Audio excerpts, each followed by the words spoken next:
You can see this is a 4-pole lift, 12,000 pound capacity, and so far it doesn't appear to be anything unique about it, but we'll get into that in a second. You'll notice that the garage, we actually have 3 big Lexan doors that give off a lot of light, let in a lot of light, and it makes it so nice to work if you can work by the doors. Well, this is where the lift goes. This is a portable lift.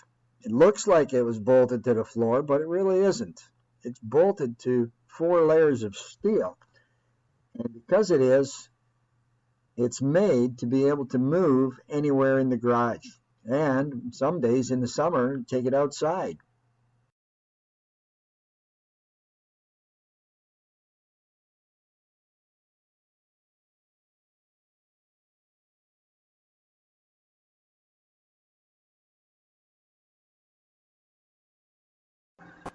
Notice when it reaches the top, we'll drop it back down onto the safeties. Very important. You don't want to be holding it on the hydraulics.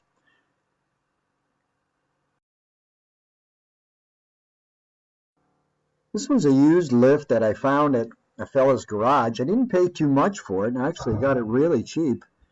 And it has 2 6,000 pound lifts inside, which just needed some little bit of a repair. Not a lot of work, but it still needed to be done. And then I had to modify the safeties on that also so that it works really well. I enjoyed doing it, and it's well worth it. You'll notice that as the vehicle is raised, we'll go up and then drop it back down again. And when it's coming down, it's sitting on the new safeties that we've installed.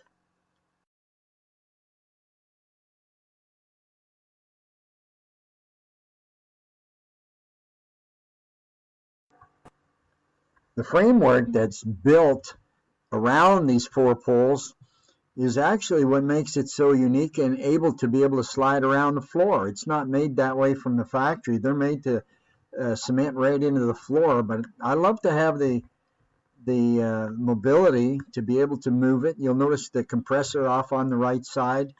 It's sitting on a block of steel. It's on a plate of steel, sorry, that allows it to be moved around. There's 75 feet of cord that I can plug it in anywhere. I got three outlets around the garage I can use, and that's what makes this so unique. This is you'll never, at least I don't know of any place where they have this type of lift that you can slide around and move anywhere. If they do, you let me know. But if you take a look at the corners, they're all lifted up, and that's so that you can slide it without it snagging onto anything in the floor. If you're pushing it over sewers or whatever, you're pushing it on, all 4 corners are tapered up. So you'll notice that when we put this away, and I'm actually going to go over the steel grates that are on the floor, it won't bind on anything. You can just slide it right over, and makes it very easy to put away. And anywhere I go, it's just push it in, move it around. You can move it with a Bobcat. Bobcat only weighs 1.5 tons, and it'll push it nice and easy also. Well done. The rubber mat that sits on the bottom of this, and it serves 2 purposes.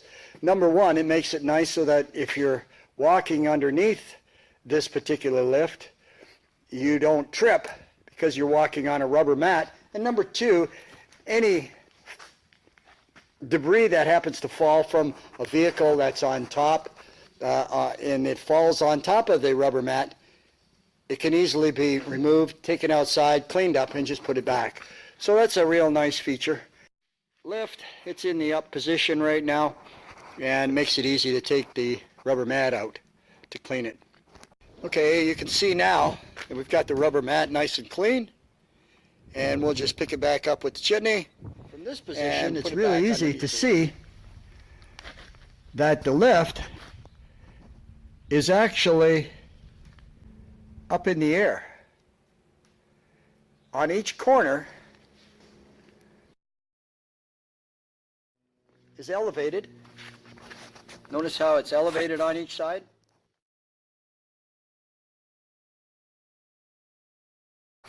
Easy to make the kidney forks go underneath it to move it. This particular side has over 75 feet of cable that I can plug anywhere in the garage. It's got its own compressor, and if you look carefully, you'll see that the compressor is sitting on a piece of steel that allows it to move with the lift. And the main frame of the lift, if you can see it, it's actually off the floor. This particular view, you can see the safety latches that are in there, and these safety latches, they're actually movable. See how they move? And I'm just moving it with my hand here.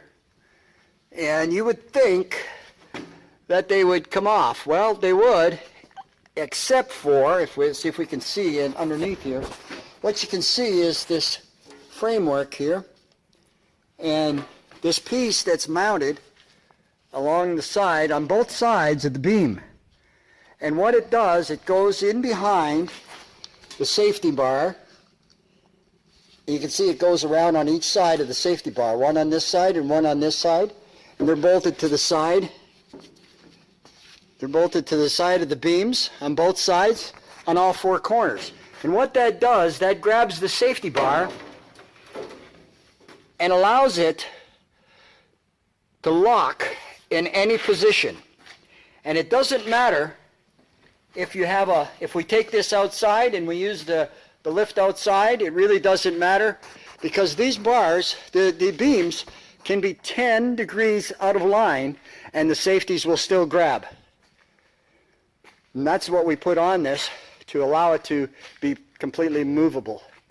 We can take it outside, the bars can be 5, 10 degrees out of line, and the safeties will still grab with no problem.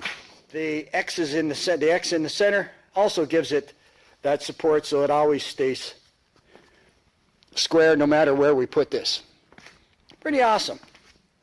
The ability to move it around the floor. I like to work by the door. I get better light over there. But if I choose to move it somewhere else, if we're not using it, I can put it out of the way. Or I can put it out of the way, put something on top of it, and store something underneath it. But in most cases, I like to use it. It's a really nice lift.